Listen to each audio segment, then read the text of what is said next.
말씀을 통해서 영적 전쟁과 영적 무장에 대해서 좀 말씀을 드리기를 원합니다.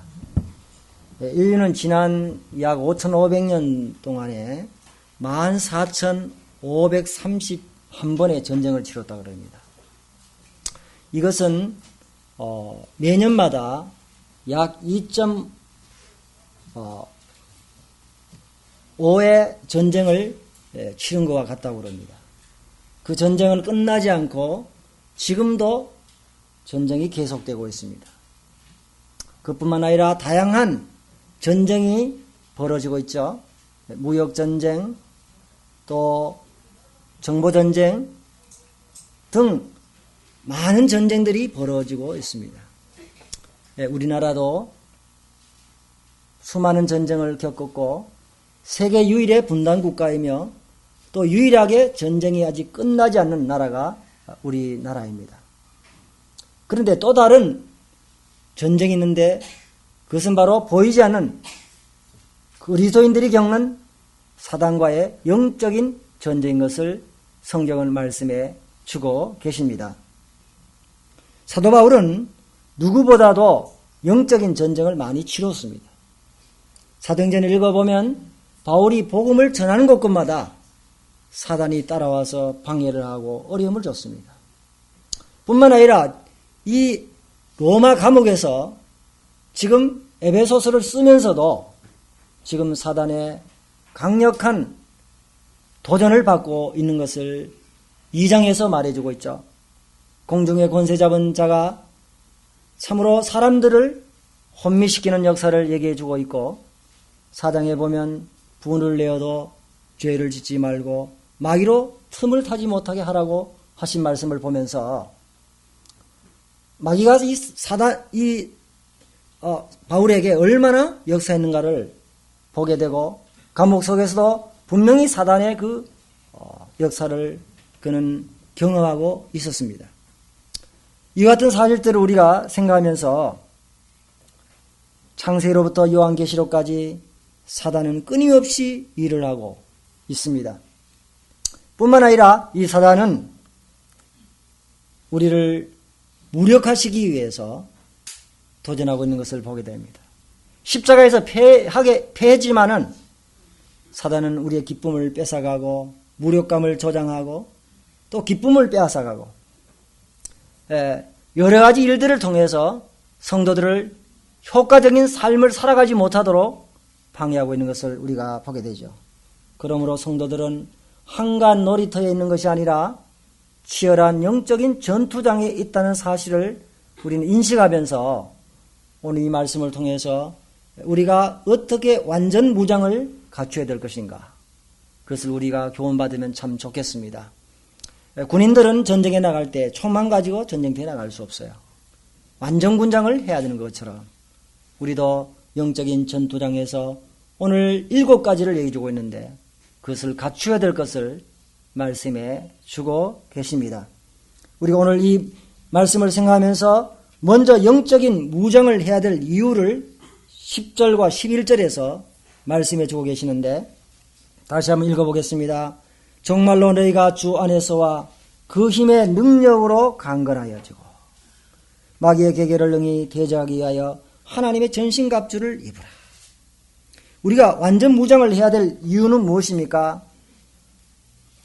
주님의 능력으로 강건해지고 마귀의 속임수를 대적하기 위해서 그렇게 해야 된다고 말씀해 주고 계십니다. 마귀라고 하는 놈은 우리가 생각하는 이상으로 굉장히 영리합니다. 이 마귀는 성도들이 어떤 상태에 있는지를 잘 알고 있습니다. 성도들이 영적인 잠을 잘 때는요, 결코 건드리지 않습니다. 자기도 쉽니다. 그렇지만 성도들이 분연히 일어나서 주님을 위해서 열심히 살려고만 하면 우는 사자같이 덤벼드는 것을 우리는 성경을 통해서 알게 되죠. 뿐만 아니라 성도들의 약점을 너무나도 잘 알고 있습니다. 성도들이 어떤 점에 잘 넘어지는지 그것을 매일매일 주시하고 연구하고 있습니다. 그래서 그것을 통해서 성도들을 넘어뜨려서 효과적인 삶을 살지 못하도록 하는 것을 알게 되는 것을 우리가 보게 되죠. 그리고 사단을 오해하게 만듭니다. 그리고 사단이 없다고 하는 인식을 심어줌으로 말미암아 경계심을 늦추는 것을 우리가 보게 되죠. 누가복음 4장 13절을 보면요, 예수님도 광야에서 시험을 받았습니다. 그런데 그 13절 말씀을 보면 마귀가 예수님을 모든 시험을 다 한 후에 잠시 동안 떠나더라. 주님은 여러 가지로 시험을 했습니다. 그렇지만은 완전히 주님을 떠나는 것이 아니라 잠시 동안 떠났다는 거예요. 그 말은 뭡니까? 또 다른 기회를 엿보기 위해서, 또 다른 기회에 넘어뜨리기 위해서 떠났다는 것을 말씀해 주고 있습니다. 그렇다면 주님에게까지 다가와서 여러 가지를 시험하고 잠시 동안 떠났던 그 마귀가 우리 각자에게는 어떻게 하겠습니까? 우리 각자에게도 동일하게 매일매일 다가오는 것을 우리가 마음 가운데 인식해야 될 줄 믿습니다. 그래서 우리는 하나님의 능력으로 강건해지지 않으면 안 되는 것입니다. 우리 힘으로 강건해질 수가 없습니다. 우리의 힘과 지혜와 경험과 완력으로서는 마귀를 대항할 수 있지를 못합니다. 하나님의 능력을 덧입어야 되는 것을 말씀해 주고 있습니다. 어떤 성도들은요, 하나님부터 능력을 덧입지 못합니다. 그래서 어떻습니까? 마치 등뼈가 없는 연체동물처럼 흐느적 하고 있습니다. 얼굴에 쓰여져 있습니다. 삶의 모습이 그렇게 쓰여져 있습니다. 전혀 하나님으로부터 생동감이 없습니다. 눈빛이 흐려졌습니다. 그래서 마치 폐잔병처럼 그렇게 살아가는 성도들이 이 땅에 얼마나 많은지 모릅니다. 마귀는 아마 뒤를 돌아서서 입이 벌어지도록 웃음치면서 박수를 치고 자기들끼리 깔깔대면서 승리했다고 말하지 않겠습니까? 우리가 이와 같은 사실을 마음 가운데 기억할 때요, 우리는 마귀의 계계를 잘 알아야 되고 하나님의 능력으로 덧입어야 됩니다. 마귀의 속임수는요, 하나님의 말씀을 왜곡하고 참인 것처럼 보기 위해서 거짓과 참 진리를 적절히 섞고, 뿐만 아니라 성경을 못 읽게 하고, 또한 하나님의 말씀들을 대할 때에 건성적으로 대하게 하고, 또 자기를 광명의 천사로 가정하는 그와 같은 많은 속임수를 갖고 있는 것을 우리가 보게 되는 것입니다. 그러면서 우리는 이 12절부터 이제 계속해서 말씀해 주고 계십니다. 우리가 어떻게 무장을 해야 될 것인가? 우리의 또 주적은 무엇인가? 이것을 얘기해 주고 있습니다. 12절 읽어보면 우리의 씨름은 혈과 육에 대한 것이 아니요 정사와 권세와 이 어둠의 세상 주관자들과 하늘에 있는 악의 영들에 대함이라. 여러분, 이 12절을 보면 우리의 싸우는 주적이 무엇인가? 누군가 그렇게 명확히 얘기해 주고 있습니다. 우리는 우리나라에서 주적 개념이 분명치 않다고 이야기하고 있습니다. 주적이 분명하지 않으면 전쟁을 치를 수가 없죠. 군인들이 주적을 분명히 인식하는 것처럼 우리 성도들은 주적이 분명합니다. 그 주적이 누굽니까? 사단과 모든 악의 영들이에요. 그리고 귀신들의 영입니다. 그리고 이 사단과 귀신의 영들은 세상의 모든 사악한 사람들과 모든 영역에 있어서 영향을 미쳐서 주님을 멀리 떠나게 하는 것입니다. 우리는 이 부분에 대해서 세밀하게 잘 구분할 수는 없지만은 아무튼 우리의 주적은 마귀와 사악한 영들이라는 사실을 우리는 알게 되는 것입니다. 결코 혈과 육이 아닙니다. 보이는 사람이 주적도 아니고 미운 사람도 주적이 아닙니다. 우리는 이것을 분명히 기억해야 될 줄 믿습니다. 그러면서 이제 14절부터 이제 우리가 완전 무장해야 될 부분들을 얘기해 주고 있는데 제일 첫 번째 나오는 것이 뭡니까? 그런즉 서서 진리로 너희 허리띠를 대고. 제일 먼저 이야기하는 것은 바로 진리의 허리띠를 말해주고 있습니다. 사람이 허리띠를 잘 이렇게 매지 않으면 기동성이 떨어져요. 허리띠를 매지 않으면 이 바지가 내려와서 걸어갈 수가 없습니다. 군인들에 있어서도 탄띠가 굉장히 중요합니다. 마찬가지로 우리는 이 띠를 잘 매야 되는 것입니다. 그 띠를 무엇으로 매야 될까요? 진리의 허리띠라고 말씀에 주고 계시는 것입니다. 우리는 이 세상을 살아가면서 거짓이나 허구나 잘못된 정보에 의해서 살아가는 것은 그 사람을 파괴로 몰아갈 수 있습니다. 그리고 그와 같은 허구에 의해서 살아갈 때 얼마나 허황된 세월을 많이 보냅니까? 오늘날 많은 사람들이 사실이 될 수 없는 것과 사실이 아닌 것에 정신이 팔려서 물질을 낭비하고 인생을 낭비하고 자기 영혼을 파괴시키는 사람들이 얼마나 많은지 모릅니다. 이 세상에는 정말 속임수가 가득한 세상 가운데 있습니다. 그런데 그와 같은 것들에 의해서 참으로 사람들이 살아간다는 것은 얼마나 위험한 일인지 우리는 생각해 볼 수 있습니다. 뿐만 아니라 우리는 거짓과 진리를 잘 구별을 해야 됩니다. 그리고 진리에 붙잡힌 삶을 살아야 되고 진리가 아닌 것은 우리의 삶에서 배제를 해야 되는 것입니다. 우리는 사업에 있어서 결혼에 있어서 우리의 말에 있어서 진실된 것을 말해야 되는 것입니다. 그리고 진리 안에서 우리는 우리의 인생을 건축해 가야 되는 것입니다. 그랬을 때 우리는 어떻습니까? 마치 풍파가 일고 물결이 높이 쳐도 흔들리지 않는 반석 위에 지은 집과 같다는 사실을 우리는 고백할 수 있죠. 우리는 이 잠언 12장 19절에 보면 이렇게 기록되어 있습니다. 거짓 진실한 입술은 영원히 보존되거니와 거짓 입술은 눈 깜짝일 동안뿐이리라. 우리는 특별히 이웃과 말을 할 때 어느 생활에 있어서 진실을 말해야 되는 것입니다.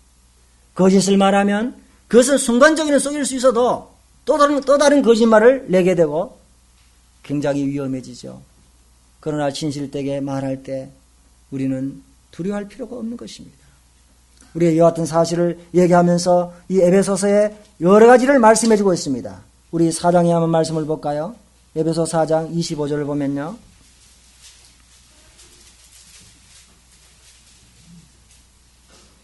그런즉 거짓을 버리고 각각 그 이웃으로 더불어 참된 것을 말하라.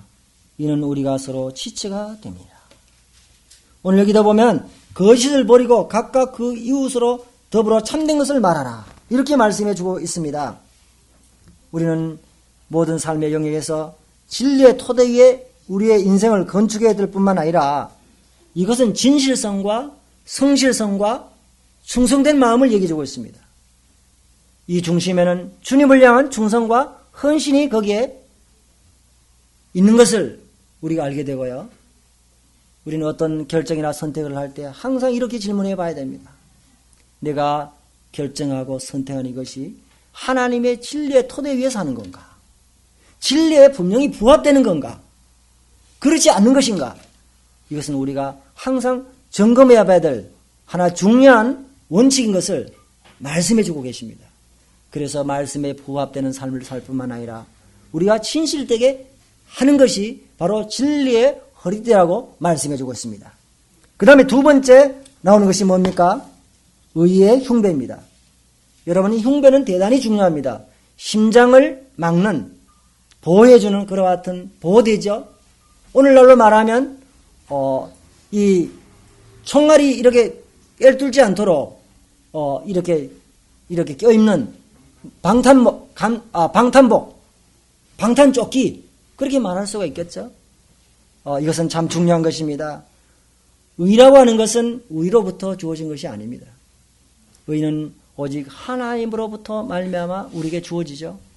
그래서 우리는 하나님의 의를 덧입어서 신분적으로 의로운 사람이 되었습니다. 그렇지만 삶에 있어서도 신분에 걸맞는 불의가 지배하는 것이 아니라 우리의 실제적인 행동 가운데 의가 나타나야 된다는 사실을 우리에게 말씀해 주고 있는 것입니다. 우리가 예수님을 믿기 전에는 아무런 문제가 없습니다. 그러나 예수님을 믿게 되면요, 불신자들은 자기가 아무런 그 삶에 대한 가책을 못 느끼면서도 그렇게 죄 가운데 살지만은 우리가 그리스도인이 됐을 때는 결코 그냥 보지 않습니다. 우리를 주시해 보고 우리를 향해서 높은 윤리적인 잣대를 댑니다. 그런데 가만히 주시해 보니까 별반 다른 것이 없거든요. 그러면 어떻게 합니까? 아주 과학한 심판을 내게 됩니다. 그리고 냉혹한 판단을 내리게 됩니다. 실망하고 돌아서고 그리고 우리를 비난하는 것입니다. 그런데 반면에 성도가 된 사람은 어떻게 생각합니까? 나는 예수님을 믿으니까 예수님이 나의 삶 가운데 어떤 삶 속에서 나를 보호할 거라. 그렇게 생각하면서 자기네 마치 모든 시험과 유혹으로부터 제외가 된 사람처럼 생각하면서 그리고 행동을 아무렇게나 하게 됩니다. 그러나 그렇습니까? 주님은요, 유해가 없다는 것입니다. 우리가 정말 영적인 전투상에서 최전방에 서 있는 우리에게도 잘못했을 때 하나님은 분명히 징계하는 사실을 우리에게 말씀해 주고 계십니다. 이스라엘 백성들이 그렇게 했지 않았습니까? 그들은 우리는 성전을 가지고 있고 우리는 예배하고 있기 때문에 우리는 아무렇게나 살아도 아무런 문제가 없을 거라고 생각했습니다. 그리고 그들의 삶은 점점 형식적으로 끝나고 그리고 우상을 섬기고 그렇게 살았습니다. 그런데 어떻게 되었습니까? 결국은 바벨론의 침략을 받게 되고 모든 이스라엘 백성들이 흩어지는 그리고 포로로 잡혀가는 비극을 맞이했던 것을 보면서 결코 우리는 예가 아닌 것을 우리에게 말씀해 주고 있고요.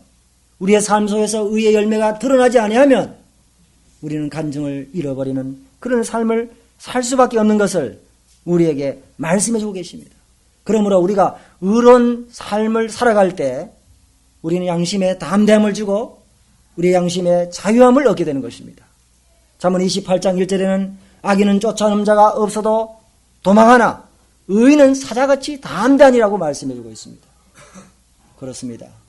우리가 정말 주님 앞에서 이렇게 의로운 삶을 살아갈 때는요, 우리 마음속에 얼마나 담대함이 있는지 모릅니다.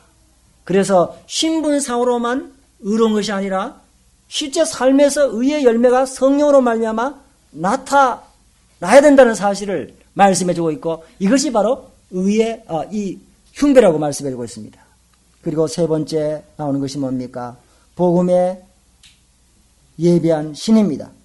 오늘 말씀을 15절 보면 평안의 복음에 예배한 것으로 신을 신고 여러분 그렇게 말씀해 주고 있습니다. 평안의 복음입니다. 정말 하나님과 화평을 이루고 죽음과 또한 죄로 말미암아 그 죄의 심판으로 말미암아 평안을 누리는 그와 같은 자들이 바로 성도라는 사실을 우리는 알고 있죠. 우리는 먼저 주님과 화평을 맺고 그와 같은 평안을 누리는 자입니다.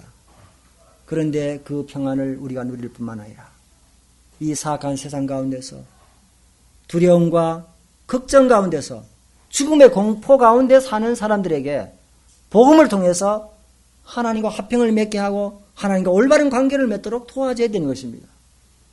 참으로 고난 많은 이 세상 가운데서 복음은요, 하나님과 깊은 관계를 맺게 합니다. 그리고 하나님으로부터 버림을 받지도 아니하고 그리고 하나님으로부터 잊어버림도 당하지 않는다고 하는 큰 확신을 주는 것입니다. 이 놀라운 평안, 세상이 주지 못하는 이 평안을 그리스도인들이 갖고 있습니다. 그래서 이 평안을 다른 사람에게 전해줘야 된다고 말씀하고 있습니다. 그래서 이 복음을 항상 예비해야 됩니다. 사도 바울은 얘기했습니다. 복음을 전하기 위해서 산을 넘는 발이 어찌 그리 아름다운고. 여러분 세상에 많은 발들이 있지만은 복음을 전하기 위해서 산을 넘는 그 발은요 너무너무도 아름다운 것입니다. 그래서 우리가 이 복음을 정말 이 평안을 주는 복음을 예비해야 되는 것입니다. 다니엘서 10장 19절에는요 이렇게 말해주고 있습니다. 은총을 크게 받은 자여 두려워하지 말라.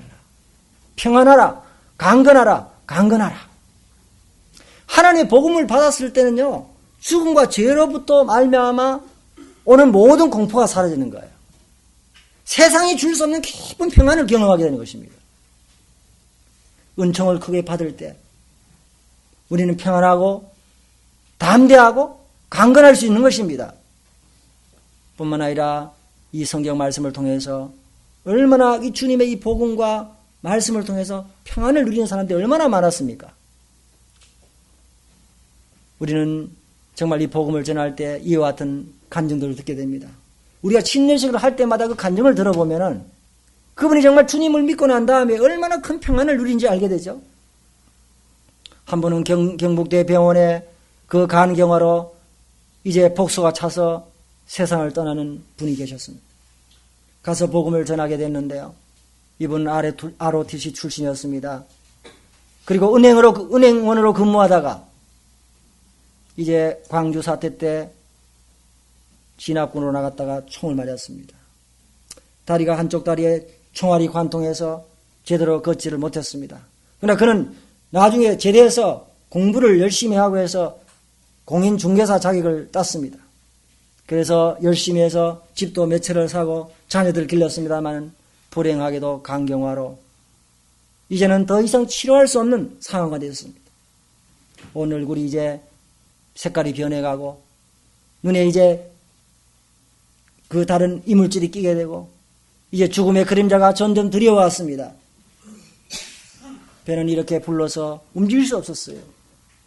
그 찾아갔을 때 그분이 목사님 제가 두려워서 잠을 잘 수가 없습니다. 죽음을 인식하면서 너무너무 두려움에 쌓여 있었습니다. 거기에 누가 도와줄 수 있겠습니까? 제가 계속 찾아가면서 하나님의 말씀을 전하고 복음을 전했습니다. 그런데 그분이요 결국은 주님을 믿었어요. 그러면서 얘기했습니다. 저는 이제 마음속에 평안이 찼습니다. 죽음에 대한 모든 공포가 사라졌습니다. 그렇게 하면서 그 이후에 그분이 이 세상을 떠났습니다.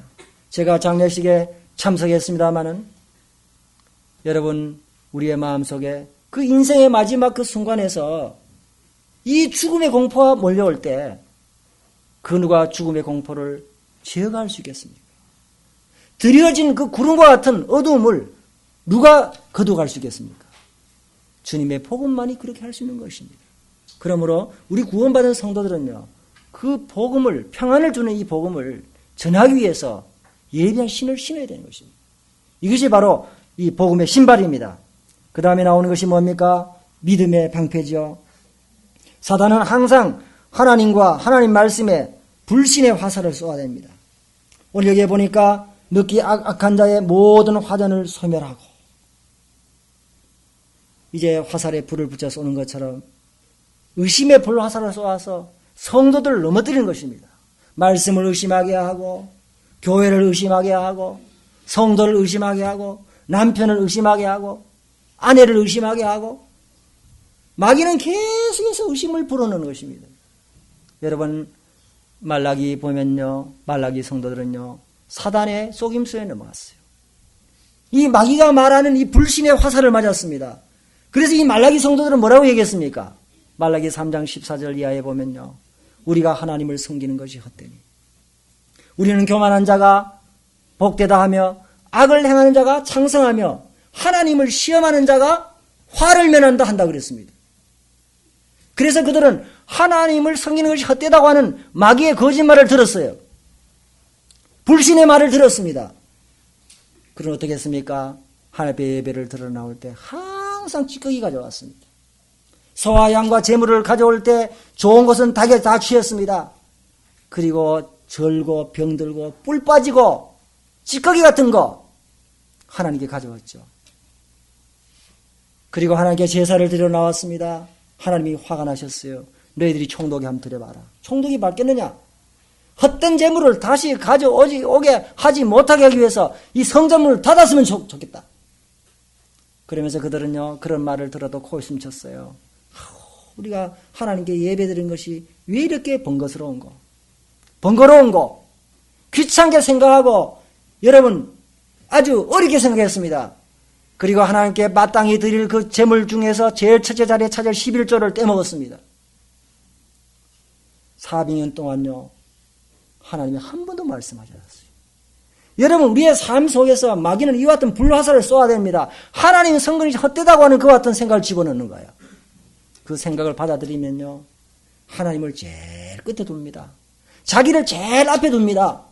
그 삶의 결과는 어떻게 되는지 아십니까? 예배 생활에 드러납니다. 기도 생활에 드러납니다. 주님 앞에 드리는 헌물에 드러납니다. 주님 앞에 마땅히 드려야 할 헌물을 떼먹고 항상 하나님의 찌꺼기를 가져옵니다. 여러분 그 삶의 결과가 어떤 결과를 가져오겠습니까? 그것은 비극적이고 황폐한 삶을 가져옵니다. 하나님의 역사하심이 그 속에서 사라져버립니다. 영적으로 죽어버린 삶을 살게 되는 것입니다. 그러나 사도 바울은 고린도전서 15장 58절에 그러므로 내 사랑하는 형제들아 경고하며 흔들리지 말며 항상 주의 일에 더욱 힘쓰는 자들이 되라. 이는 너희의 수고와 주 안에서 헛되지 않은 줄 알미니라. 항상 더욱 주의 일에 더욱 힘쓰는 자들이 되라 그랬습니다. 왜냐하면 주님을 섬기는 것이 헛되지 않기 때문에 그렇습니다. 여러분 제가 여러분을 묻겠습니다. 하나님을 섬기는 것이 헛됩니까? 헛되지 않습니까? 대답이 없으시네요. 헛됩니까? 헛되지 않습니까? 확신하십니까? 우리가 이게 확신이 없으면요, 여러분 그런 마귀의 소리를 듣게 되는 거예요. 이게 얼마나 슬픈 일입니까? 우리는 믿음으로 의롭다함을 받고 믿음으로 하나님을 기쁘시게 하고 믿음으로 세상을 이깁니다. 그리고 믿음으로 살게 되는 거예요.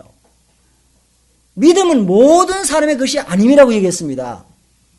얼마나 놀라운 법인지 주님 우리에게 말씀해 주고 계시죠. 그러므로 믿음은 들음에서 나는 것입니다.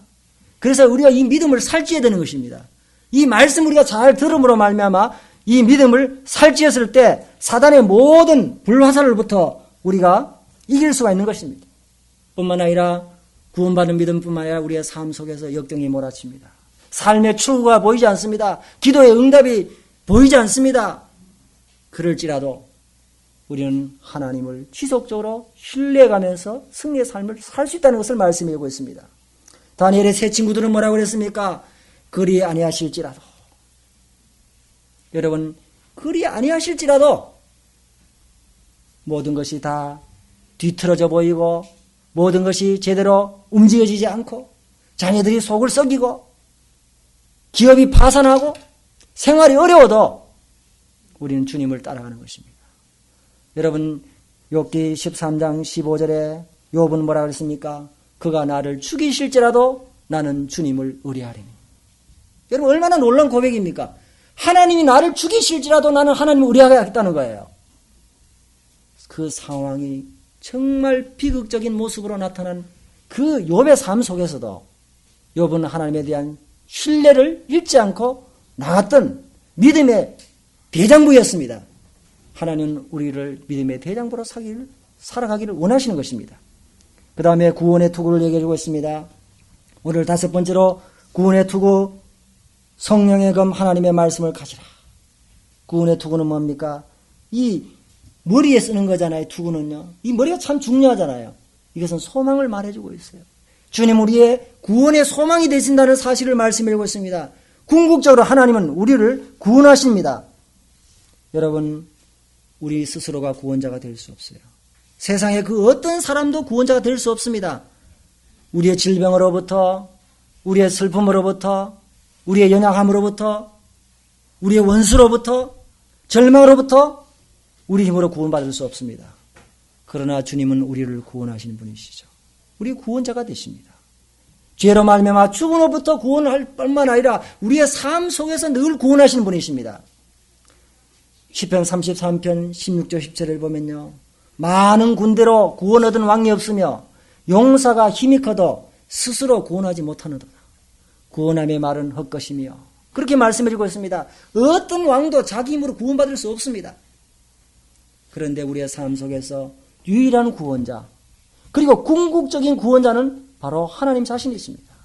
우리가 지금은 세상이 이기는 것 같고 마귀가 이기는 것 같고 세상의 세력이 더 큰 것 보이는 것 같아도 궁극적으로 하나님 우리를 구원하시고 승리자가 되게 하십니다. 말라기 4장 1절 이하에 보면요. 이제 풀무불과 같은 이제 주님이 하나님이 심판하시는 날이 온다고 말씀해주고 있습니다. 그때 모든 원수들은 우리들에게 발밑에 쟤처럼 밟힐 거라고 말씀하고 있습니다. 그리고 우리에게는 치료하는 광선이 떠올라서 외양간에서 나온 송아지처럼 뛰놀리라고 말씀해주고 있습니다. 외양간에서 송아지들이 매여 있다가 그 송아지를 한번 풀어보세요. 정말 좋아하는지 모릅니다. 예. 눈 오는 날에 여러분 개들이 그렇게 좋아하는 것처럼 송아지를 또 그 감옥 같은 여러분 그 울에 갇혀 있다가 한번 풀어놓으면요 송아지들이 얼마나 좋아하는지 몰라요. 저는 그것을 봤습니다. 마찬가지로 우리가 지금은 탄식합니다. 만물도 탄식합니다. 성령님이 탄식하십니다. 그러나 그 탄식이 다 사라지고 기뻐 찬미하면서 뛰놀 그 진정한 자유의 날이 우리에게 올 것을 말씀하고 있습니다. 바로 주님의 구원의 날이죠. 이제 또 여기에 또 말하고 있는 것은 이제 성령의 검 하나님의 말씀을 말씀하고 있습니다. 오늘 여기에 유일한 공격 무기를 말씀하고 있습니다. 여러분 주님도 시험 받을 때 항상 말씀을 사용했습니다. 그렇습니다. 말씀은 마귀를 무찌르는 그와 같은 놀라운 무기가 되는 것입니다. 우리의 모든 생각들을 사로잡고 모든 이론들을 파하고 모든 것들을 사로잡아서 주님께 복종케 하는 강력한 무기가 바로 살아있는 하나님의 말씀입니다. 하나님의 말씀을 헬라어로는 네마라고 얘기합니다. 이 네마라는 말은 무슨 말이냐면요. 성령의 능력으로 특별한 상황 가운데서 아주 적절한 말씀으로 주어지는 말씀을 얘기하고 있습니다. 성령님은요, 우리를 진리 가운데로 인도하실 뿐만 아니라 하나님의 모든 말씀들을 기억나게 하시는 거예요. 우리가 성경을 읽지 못했습니다. 어떨 때 참 답답한 상황 가운데 있습니다. 그러나 내가 읽었던 말씀이 다 떠올라서 그 상황 아주 적절하게 말씀을 이렇게 적용시켜 주는 것입니다. 그래서 이제 해결되고 마음의 평안을 찾게 됩니다. 어떤 문제 가운데 있었습니다. 기도하면서 말씀을 읽습니다. 근데 그 말씀이 내 마음속에 해석이 필요 없을 정도로 똑같은 상황과 연결이 됩니다. 그게 바로 레마입니다. 여러분 오늘 이 말씀을 듣습니다. 어쩌면 오늘 이 말씀을 들으면서 마음의 문제가 해결될 수 있습니다.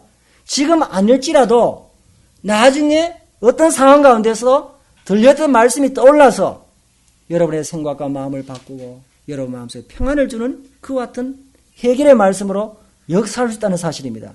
이것이 바로 레마의 말씀입니다. 말씀은 그렇게 역사하는 거예요. 그리고 사단을 무찌르는 놀라운 무기라는 사실을 우리에게 말씀해 주고 계십니다.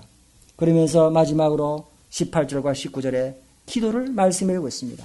18절 말씀, 모든 기도와 간구를 하되 무시로 성령 안에서 기도하고 이를 위하여 깨어 구하기를 항상 힘쓰며 여러 성도들을 위하여 구하고 또 나를 위하여 구할 것은 내게 말씀을 주사 나로 입을 벌려 복음의 비밀을 담대히 알리게 하옵소서 할 것이니.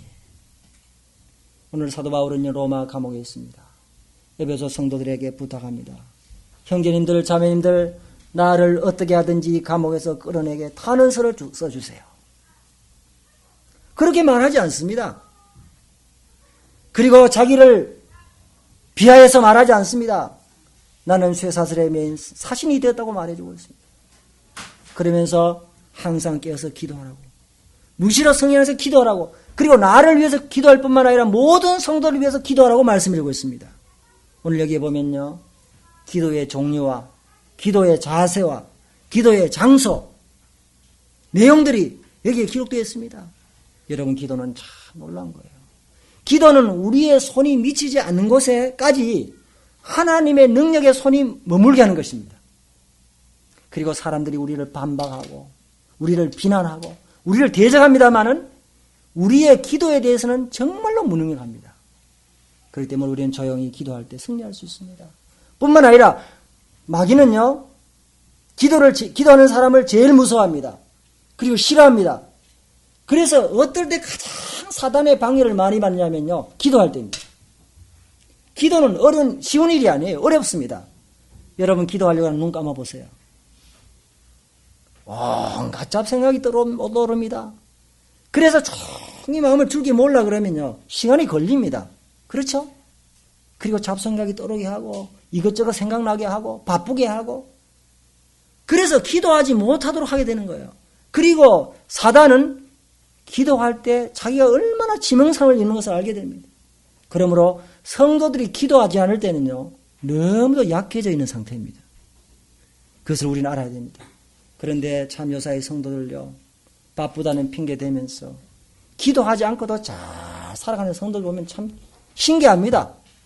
어떻게 기도하지 않고 그렇게 잘 살아가는지, 성경을 그렇게 보지도 않으면서도 어떻게 그렇게 잘 살아가는지. 그것은 정상적인 삶이 아니죠. 뭔가 비정상적인 삶을 살아가면서도 마귀로부터 쏟고 있습니다. 이것을 우리가 마음 가운데 기억해야 될 줄 믿습니다.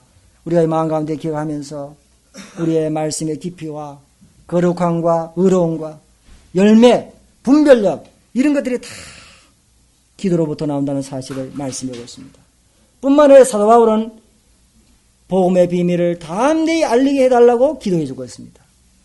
로마 감옥에서 그와 같은 군사들에게 복음을 전하기를 원했던 것입니다. 그렇습니다. 하나님의 말씀을 전한 자들을 위해서 기도해야 됩니다.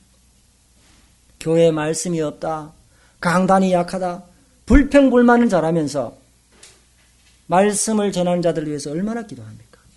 여러분, 말씀이라고 하는 것은 세상에 여러분 강의하는 것과는 다릅니다.